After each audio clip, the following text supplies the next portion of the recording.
உனக்கு அறிவு இருக்குதா இல்லையா? எதை எந்த நேரத்தில் சொல்லணுன்ற ஒரு விவசாய இல்லை உனக்கு. என்னடா திட்டுற? நான் உனக்காக தானே சொன்னேன். எனக்காக சொன்ன சரி, எதுக்கு சொன்ன இப்போ? இல்லடா, நீ உன் மனசுல இருக்கதை அவளுக்கு சொல்லவே முடியல. அது சொன்னாதானே நீ அவன் மேலே எவ்வளோ அன்பாக இருக்குன்னு தெரியும். அதுவும் இல்லாமல் அவளுக்காக 20,000 ரூபாய்க்கு பட்டை எடுக்கலாம் காசு கொடுத்துருக்க.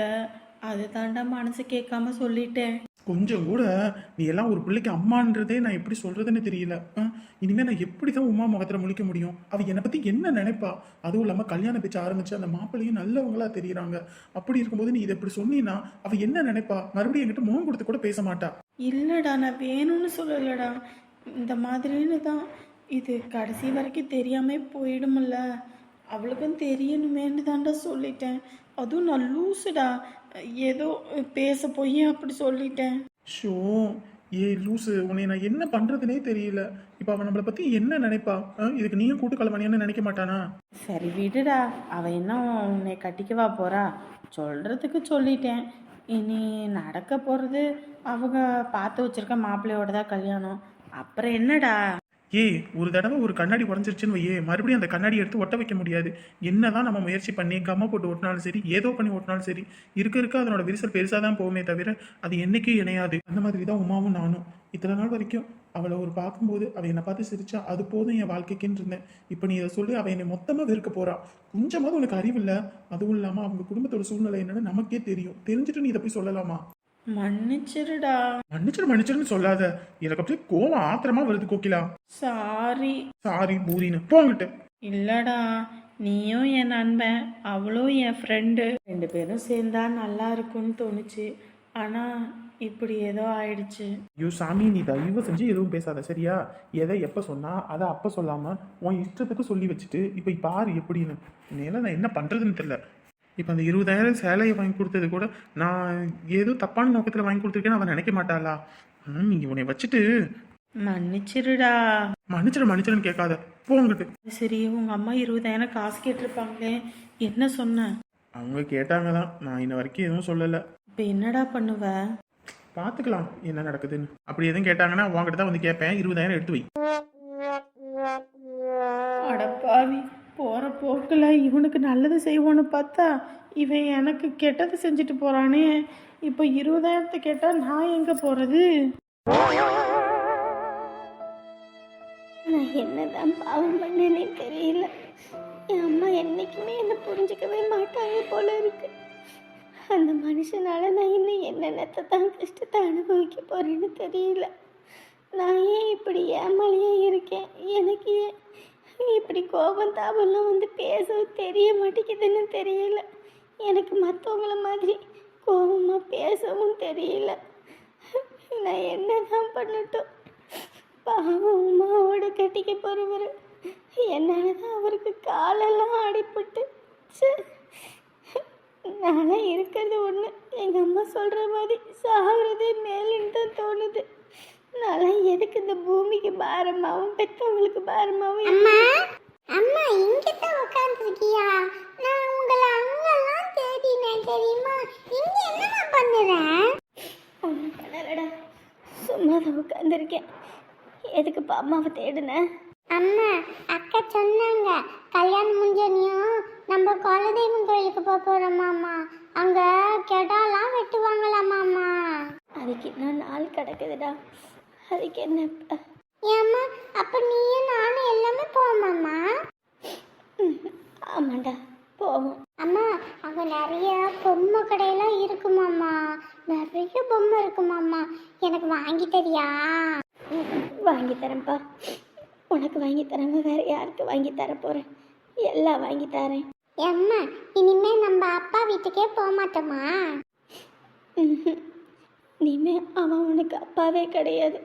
உனக்கு அம்மா அப்பா எல்லாமே இந்த அம்மா மட்டும்தான். ஏம்மா அப்பா செத்து போயிட்டாரா? அவன்லாம் வாழ்றது ஒன்று, சாவுறது ஒன்று. அவன் செத்து தான்ப்பா போயிட்டான். செத்து தான் போயிட்டான். செத்து போயிட்டாரா? அம்மா அப்படின்னா இனிமே யாரும் உன்னை அடிக்க மாட்டாங்க, என்னையும் திட்ட மாட்டாங்க. ஆமா தானே? ஆமாப்பா, இனிமேல் யாரும் நம்மளை அடிக்கவும் மாட்டாங்க, திட்டவும் மாட்டாங்க. இனி யாருக்கும் நீ பயப்பட வேண்டிய அவசியமும் இல்லை. Jolly jolly jolly jolly. சரியா, உள்ள போ, எல்லாரோடையும் போய் உட்காந்துரு. இல்லம்மா, எனக்கு எழுதுறதுக்கு ஹோம்ஒர்க் கொடுத்துருக்காங்க, நான் போய் எழுதணும். சரி, போய் எழுது போ. பெத்த பையன் அப்பன் செத்து போயிட்டான்னு சொல்கிறேன், ஜாலி ஜாலின்றான். அப்போ அந்த பிஞ்சு மனசில் எம்பிட்டு பெரிய நெஞ்ச விதைச்சிருக்கான் அந்த படுபாவி. எந்த குழந்தையுமே அப்பா எங்கம்மா அப்பா எங்கம்மான்னு ரொம்ப தூரத்துக்கு வந்தால் கேட்குங்க. ஆனால் என் பையன் அவன் செத்துட்டான்னு சொல்கிறேன், சந்தோஷன்றான். இதெல்லாம் விட கேவலமான ஒரு பிறப்பு இந்த உலகத்தில் வேற யாராவது இருக்க முடியுமா என்ன? என் பையன் மனசில் எம்பிட்டு கஷ்டத்தையும் வேதனையும் வச்சுருந்தா அவன் இந்த ஒரு வார்த்தையை சொல்லியிருப்பான். ஆனால் இதுக்கப்புறம் நான் சாவணும்னு நினைக்க மாட்டேன். அவன் என் அண்ணனோட வாழ்க்கையவே அழிக்கணும்னு நினச்சதுக்கப்புறமும் இவனுக்காக மூலையில் முடக்கியும் நான் இருக்க மாட்டேன். இனிமேல் யாரை நம்பி நான் வாழணுன்ற அவசியமும் இல்லை. என் அண்ணனுக்கும் என் அண்ணி குடும்பத்துக்கும் அவங்களுக்கு நான் உண்மையாக இருப்பேன். என் அம்மா இன்னைக்கு வேணா என்னை புரிஞ்சுக்காம இருக்கலாம், ஆனால் என்னைக்காவது ஒரு நாள் என்னையும் புரிஞ்சுக்கிட்டு ஒரு பொண்ணுன்னு என்னை ஏற்றுக்கும், அந்த நம்பிக்கை எனக்கு இருக்குது. எத்தனை சோதனை வந்தாலும் சரி, இனி வீட்டில் முடங்கி கிடந்து ஒன்றும் ஆக போகிறதில்ல. இத்தனை நாள் தான் அவனுக்கு பயந்துக்கிட்டு எங்கேயும் போகாமல் வராமல் வீட்டோட முடங்கி கிடந்தேன். ஆனால் இங்கே வந்தோம் என் அண்ணனுக்கு பாரமாக நான் இருக்க மாட்டேன். என் அண்ணன் பாவம் எவ்வளோதான் என்னால் கஷ்டப்படுன்னு தெரியல. நான் இல்லாமல் இருந்தால் கூட என் அண்ணன் சந்தோஷமாக இருந்திருக்கும் போல். நான் இங்கே வரவும் தான் எனக்கு பிடிச்ச தருத்திரம் இவங்களையும் பிடிச்சி ஆட்டுது. இதுக்காகவே என் அண்ணனை கஷ்டப்பட விடாமல் நான் கிடைக்கிற வேலையெல்லாம் செஞ்சு அதுக்கு என்னால் முடிஞ்சதை கொடுத்து உதவணும். என் பையனையும் நல்லா படிக்க வச்சு ஒரு நல்ல வேலைக்கு கொண்டு வரணும். இதுதான் என்னோட வாழ்க்கை லட்சியமே. அவன் முன்னாடி நான் வாழ்ந்து காட்டணும். ஏங்க, என்னங்க இது ரைஸு? என்ன ரைஸா? சிக்கன் ரைஸ் தான். நீ சிக்கன் ரைஸ் தானே கேட்ட? சிக்கன் ரைஸ்லாம் தெரியும், என்ன சிக்கனையே காணா? ஏண்டி, அவன் கேஸ் இல்லாமல் கடை நடத்துறதுக்கு அம்புட்டு கஷ்டப்பட்டுக்கிட்டு கிடக்குறாங்க. இந்த ரைஸ் கடை எல்லாம் மூடிட்டாங்க. ஏதோ அங்கே இங்கேன்னு அலைஞ்சு திரிஞ்சு உனக்கோசரமே வாங்கிட்டு வந்து கொடுத்தா இதுக்கிறதே குறை சொல்லிக்கிட்டு இருக்கியா நீ? சும்மா நான் குறை சொல்கிறேன்னு சொல்லாதீங்க, முதல்ல புரிஞ்சுக்கோங்க. என்ன புரிஞ்சுக்கிறது? சிக்கன் ரைஸ்ன்றாங்க, நிறைய சிக்கன் அள்ளி வச்சாதானே எனக்கு சாப்பிட தோணும். அடி பாவி, மனசாட்சி இல்லாதவளே, இம்புட்டு சிக்கன் பீஸ் கிடக்குது இல்லைன்னு சொல்ற? ஒரு லெக் பீஸாவது இருந்திருக்கலாம். அப்படியாம்மா, கவலையே படாத. உன் காலை வேணா வெட்டி கொடு, எண்ணெயில போட்டு பொரிச்சு கொடுத்துட்றேன். இதை விட பெரிய லெக்கு வேற எங்கேயும் இல்லை. பாவமே, வாயை திறந்து கேட்டுப்பிட்டியே பொண்டாட்டியேன்னு உனக்கு அவசரம் நான் அங்கே இங்கேன்னு அலைஞ்சு திரிஞ்சு வாங்கிட்டு வந்தா 1000 குறை சொல்கிறேன். இதுக்கு தான் நான் எதுவுமே வாங்கிட்டு வர்றது கிடையாது. இப்படித்தானே இருக்கும், இப்படித்தானே எனக்கும் இருக்கும். எப்பயுமே ஏதாவது நான் செஞ்சேன்னா அதை வாயை மூடிக்கிட்டு சாப்பிடணுன்றது இல்லை. எப்போ பார்த்தாலும் அது நல்லா இல்லை, இது நல்லா இல்லை, இதில் உப்பு கம்மியாக இருக்குது, இதில் உப்பு அதிகமாக இருக்குது, இதில் காரம் அதிகமாக இருக்குது, இதில் காரம் கம்மியாக இருக்குன்னு 1000 நொட்டம் சொல்கிறீங்களே, அப்படித்தானே எனக்கும் இருக்கும். ஏண்டி, நீ வீட்டில் இருக்க, அப்புறம் உங்ககிட்ட தான் நான் சொல்ல முடியும், கேட்க முடியும். இதில் என்னடி இருக்கு? ஆனால் இதை மட்டும் சொல்லிடுவீங்க. நான்லாம் சொல்கிறேன், அநேகமாக உன்னைய வேலைக்கு அனுப்பி நல்லா சம்பாரிச்சிட்டு வா அப்படின்னு சொல்லி அனுப்பி விடணும். உன்னை வீட்டில் வச்சு சோறு போடுறேன்ல, அதனால நீ இதுவும் சொல்லுவேன், இதுக்கு மேலேயும் சொல்லுவேன். நானும் சம்பாரிச்சேன்னா நான் உங்ககிட்ட கேட்குறேன், வேணுங்கிறதெல்லாம் வாங்கி போட்டுக்குவேன். சரிங்க மகாராணி, நீங்கள் வேணுங்கிறதெல்லாம் வாங்கி போட்டுக்கோங்க. இப்போ வாங்கிட்டு வந்தது உங்கள் வாயில் போடுங்க, அப்படி இல்லையா குப்பையில் போட வேண்டியது வந்துடும். சரியா? இருந்தாலும் இன்னும் கொஞ்சம் டேஸ்ட்டாக வாங்கி இருந்திருக்கலாம். ஏண்டி, உன் மனசை தொட்டு சொல்லு, இதை விட டேஸ்ட்டாக நீ சமைக்கிறியா? நான் எனக்கு தெரிஞ்ச மாதிரி சமைக்கிறேன், கடையில் வாங்குறோம், அது கொஞ்சம் நல்லா பார்த்து வாங்குறது இல்லையா? இதுவும் பேசுவா, இதுக்கு மேலேயும் பேசுவா. வாயை மூட்டு சாப்பிடு. வாயை மூடிட்டுலாம் சாப்பிட முடியாது, வாயை திறந்துக்கிட்டு தான் சாப்பிடணும். ஐயோ சாமி, நீ மென்று சாப்பிடு, இல்லை மென்று முழுங்காம கூட சாப்பிடு. இப்படியே நீங்கள் குறுன்னு பார்த்தீங்கன்னா அப்புறம் எப்படி எனக்கு சாப்பாடு தொண்டைக்குழியில் இறங்கும், அப்புறம் பசி எடுக்காமல் போயிடும். அதனால அங்கிட்டு திரும்புங்க. சபா, சரிடி, சாப்பிடு. நல்லா சூப்பர் டேஸ்ட்டாக இருக்குது. இன்னும் ஒரு ரைஸ் சேர்த்து வாங்கிட்டு வந்திருந்தா கூட சாப்பிட்டுக்கலாமே, காலையில் கூட சூடு பண்ணி. நல்லா காரசாரமாக சூப்பராக இருக்குது. ரைஸை திங்கிறாளா இல்லை வேற எதுவும் பண்ணுறாளா? சும்மா சவுக்குன்னு ஏதோ பண்ணி குட்டி சாப்பிட்ற மாதிரி இருக்கு. காலை எடுத்து வைக்க முடியே. டேய் தம்பி தம்பி, என்னடா என்னடா என்னடா பாச்சு? ஒன்றும் இல்லைப்பா, ஒன்றும் இல்லையா? காலை இப்படி பின்னிக்கிட்டு வந்து விழுகிறேன், ஒன்றும் இல்லைன்னு சொல்லிக்கிட்டு இருக்க. உடம்பு சரியில்லையாப்பா? இல்லை அடிக்கடி பட்டுருச்சா? கல்யாண நேரத்தில் இப்படி அங்கே இங்கேன்னு அடிப்படக்கூடாதுன்னு நான் சொன்னேன்ல. ஏன் கொஞ்சமாவது வண்டியை பார்த்து ஓட்டுறது இல்லையா? ஐயோ அப்பா, எனக்கு ஒன்றும் இல்லைப்பா. ஆமாம், ஒன்றும் இல்லைன்ற இப்படி துடிக்கிறியே. துடிக்கிறத பார்த்தாலே தெரியுதே ஏதோ பிரச்சனைன்ற மாதிரி. என்ன பாச்சு? அது ஒன்றும் இல்லைப்பா, வண்டி ஓட்டிகிட்டே வந்துட்டு இருந்தேன்னா அப்புறம் சடனாக பிரேக் போட்டேன்னா அதான் கொஞ்சம் கால் சுளுக்குனாப்புல ஆயிடுச்சு. என்னது, பிரேக்கு போட்டதுக்கு கால் சுளுக்கி போச்சா? என்னையா சொல்கிற? அவ்வளோதான்ப்பா, வேற ஒன்றும் இல்லை. இங்கே பாருப்பா, அப்பா மனசு கஷ்டப்படும்னு சொல்லிட்டு என்கிட்ட பொய்ய இது சொல்லி மறைக்கலல்ல. ஐயோ அப்பா, நான் உங்ககிட்ட என்னத்தை மறைக்க போகிறேன்?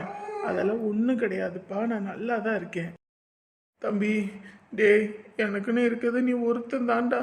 இதுக்கு தாண்டா இந்த வண்டி விலையே வேண்டான்னு தலையால் அடிச்சுக்கிறேன். சொன்னா கேட்குறியா? காலையில் போனியா, ஒரு இடத்துல உட்காந்து வேலை பார்க்குற மாதிரி வேலையை பார்த்துக்க, மறுபடியும் சாயங்காலம் நேரங்கிழமை வீட்டுக்கு வர மாதிரி வேலையை பாருன்னு நானும் தலையால் அடிச்சுக்கிறேன். சொன்னாலே கேட்க மாட்டேங்கிறேன். இந்த வண்டி பொழப்பே வேணாண்டா நமக்கு. வாத்தாலும் போயிட்டா, நீ என்னை விட்டு போயிட்டா, நான் என்னடா பண்ணுவேன்? எனக்கு ஒன்றும் இல்லைப்பா, நான் நல்லா தான் இருக்கேன், எனக்கு எந்த பிரச்சனையும் இல்லை.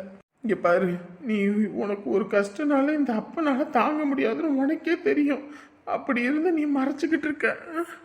கால் ரொம்ப வலிக்குதாப்பா?